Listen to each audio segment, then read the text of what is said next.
What has been something that has been pivotal for you getting to where you are today? Something that has been pivotal for me getting where I am today.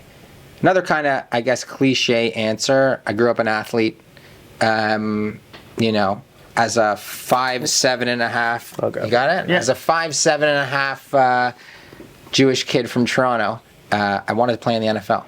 Okay. So You must have a good arm. chances, I had a decent arm.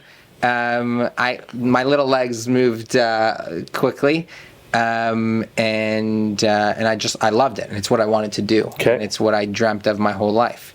And the competitive drive to be successful when all the chips are against you. And there's a lot of, you see it in every industry, I think, a lot of athletes transitioning into sales. And because it's, the kill or be killed mentality, kill what you eat, you're only, as successful as your last shot, or, all those cliches. For me, less salesy, more just, I understand that things are going to fall the wrong way.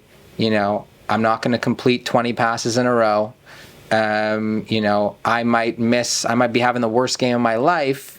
But at the end of the day, it only takes one throw to get back into it. So I think that mentality has allowed me to be steady, because this business, you can not cash a check for 3-4 months. Absolutely. Right? And if you're just going to give up and quit, then you're never going to last. So that's what I would say. The resilience. The resilience, the drive, the competitiveness, and I'm a super competitor in terms of, I look at everybody else out there and I'm like, I can do that better than this person. It's just the way that I am, the way that I'm wired. I don't like to show that way. I want to be humble. You're telling everyone you're that way. Exactly. You're publicly. Hey, listen, you'll have an agent that's going to compete and that's going to want to win. So that's amazing. Well, listen, I know that, being an athlete, it's funny that you said it, because recently I've noticed a lot of I grew up a skateboarder. I've actually noticed a lot of pro skaters are now real estate. Really? Yeah. There's this big agent, his name is Mikey Taylor. He was a pro skater for a while. Right. Now he's an agent. He's talking about investing in multifamily, all his content's there. And he sees, he connects with the pro skaters back, and it's there's no money in skateboarding anymore. I've seen a bunch of people like that. Well, that's the ultimate. I mean, listen, I had some injuries over the years, broke a collarbone, ribs, fingers, whatever it is. But, I could never get on a skateboard and go off a ramp or, do any of those things. So that's the ultimate risk taker / I feel like the skater persona has always been having fun with themselves, goofy, good creative, all this. Exactly. Yeah. So that flow kind of is an interesting mix of people. So I'm seeing that happen a lot recently. You still skate? I still skateboard. Yeah, Cool. Yeah. With my son, we skateboard all the time. Amazing. Yeah. I never learned. I'm not on wheels, no good. No good on bikes, no good on skateboards. And I'm no good with balls, so it's a different game. Let's go to one last thing here. What is the number one most important thing an agent can do right now to take their business to the next level?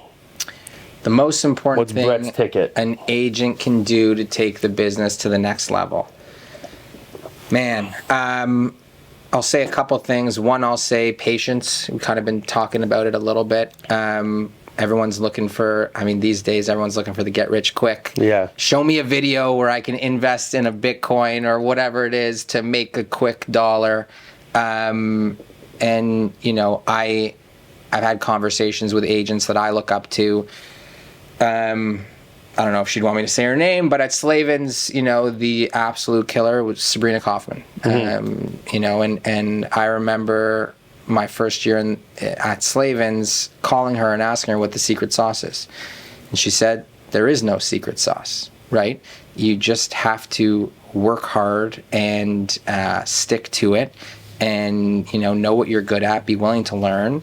And so I think patience, not trying to get it all at once. Mm-hmm. I constantly have to remind myself that I'm 29 years old, and by the time I'm 35, where am I going to be? I've been in the business for 7 years, and 7 more years, where am I going to be? Right. And just kind of letting that organically happen, not thinking too much. Sometimes I get caught up, I want to be in the luxury market, I want to be selling $20 million homes, and then I got to remind myself, I'm 29 years old. My clientele is growing with me. Yeah. As long as people still want to work with me and I'm still a good person and I still think I can do a great job in this business, then I will grow with it. And I feel like at this time, I'm content with that.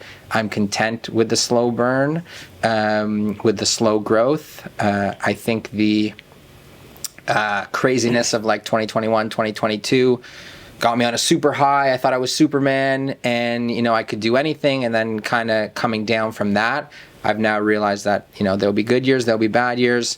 There'll be years where all your clients decide to buy and sell, and there'll be years that, you know, it might be crickets. Yeah. So just be patient, stick to it. If this is what you love to do, then don't stop and don't let a couple losses get you down. Amazing. Great advice. Awesome. I definitely agree with that, and it's something that we've talked about a lot recently, and good things take time to build, so sure. everything in life. For sure. I think that's it, man. Thank you so Amazing. much for this Thanks advice. for It was great talking and getting to know you. Again, Brett Stein here, incredible realtor, building a really great business. And thank you guys for listening. If you're out there right now, I'll jump out to the outro here. You know, as I always like to say, stay hungry, keep hustling, get after it, don't stop, keep going. The better days coming, the deal's gonna come through, what you're working on is gonna happen, and keep listening. Have a great one, guys. Thanks for listening.